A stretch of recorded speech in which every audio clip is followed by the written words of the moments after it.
Hello mga bebe! Lumabas na nga ang revamp project ni Odette kaya siya ang bida natin ngayon. For this content, di lang tayo focus sa edit or transition kundi sa story ng video. Actually, nakailang revise na ako sa kwento nito kaya mahaba-habang edit yung ginawa ko. So, ang kwento nito, nagkatagpos na Odette at Lancelot pero dumating ang bitter na Selena. That means siya yung kontrabida dito at pinagpapana niya sila. So, tinakas ni Lancelot si Odette at dinala niya sa safe place. At bumalik si Lancelot para harapin itong si Selena. Pero sabi ni Odette parang kailangan niya ng tulong. Kaya hiningi niya ang tulong ni Lunox. Yes, extra dito si Lunox. Kasi siya na ang gagawa natin ng kwento next time. Dito susugod si Selena pero dumating si Karina at tinakas niya ito. At ngayon, hahanapin na ito ni Lunox. Kaya bagan natin yung kwento ni Lunox next time. So, i-record natin si Odette dito na nag-ultimate at magsa-second skill.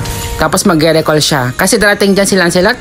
Let's go na sa CapCut. I-overlay natin dito si Odette. Kung saan nag-ultimate siya, nasakop yung buong mapa. Then adjustment lang. So I think okay na yan. Kaya i-record ng natin dito ngayon si Lancelot na nag-recall. At kunwari kaharap na itong si Odette tapos mag-skill.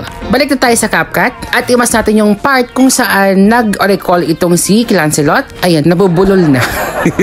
Yung pagpasok niya, tapos yung pag-recall niya, i-adjust natin hanggang sa kanyang pag-skill. Ang hirap nga naman gawin nito, tapos nakailang revise pa ako sa kwento niya. So, kailangan ibahin ulit yung edit. Kasi hanggang 1 minute lang naman kasing gagawin nating resulta. Hindi pwedeng lang mag-pass ng 1 minuto. Kaya yung transition ng ating kwento ay fast-paced. Kasi gaganapin lahat yung kwento sa loob ng 1 minuto. Diba? Ang challenging. Yung madami kang gustong ilagaw pero hindi pwede kasi kulang yung oras. So, ayan, ina-adjust ko na yung kanyang masking sa parte ng kanyang pag-recall. So, bali guys, masking lang po dito ang ginagawa ko. Kaya nyo na po yan. Mabilis lang po yan para sa inyo. Basta kailangan lang sakto yung mga adjustment nyo para di siya gaanong halata.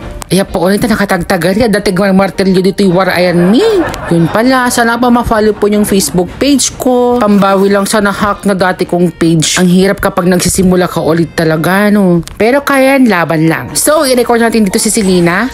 At magpapana na siya. Yan yung first clip niya. Nagtagari unay. At dating martilyo.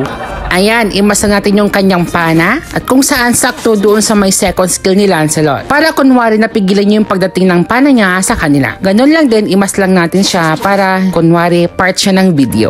Tapos ito i-record natin si Selena kung saan susugurin na niya yung dalawa. At i-record natin si Karina kung saan darating siya at pipigilan niya itong si Selena. At syempre, kasama din dyan si Lunox. Ito na po yung resulta. Tama na yung pag-record na nakatagtagarilo na dyan at pukpukpuk ti martilyon. Thank you so much! Oh, Lancelot. Oh, Odette, time and distance won't change my love. Oh, a new plaything.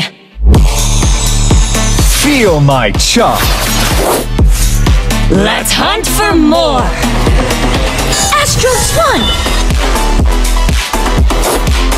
Rest under the stars of Pisces.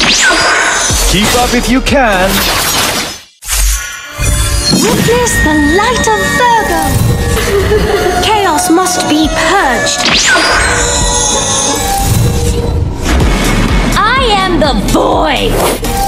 Time to fly, sis.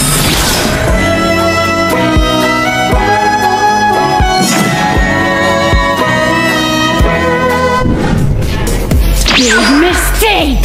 I'm the stronger one. No evil will escape me. Oh, Lancelot. Oh, Odette, time and distance won't change my love.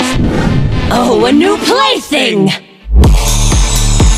Feel my charm. Let's hunt for more. Astral Swan. Rest under the stars of Pisces.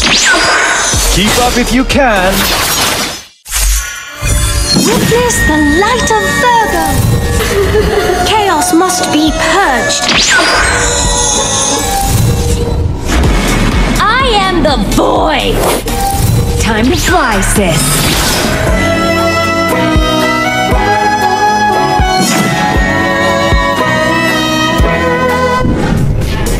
Big mistake. I'm the stronger one. No evil will escape me.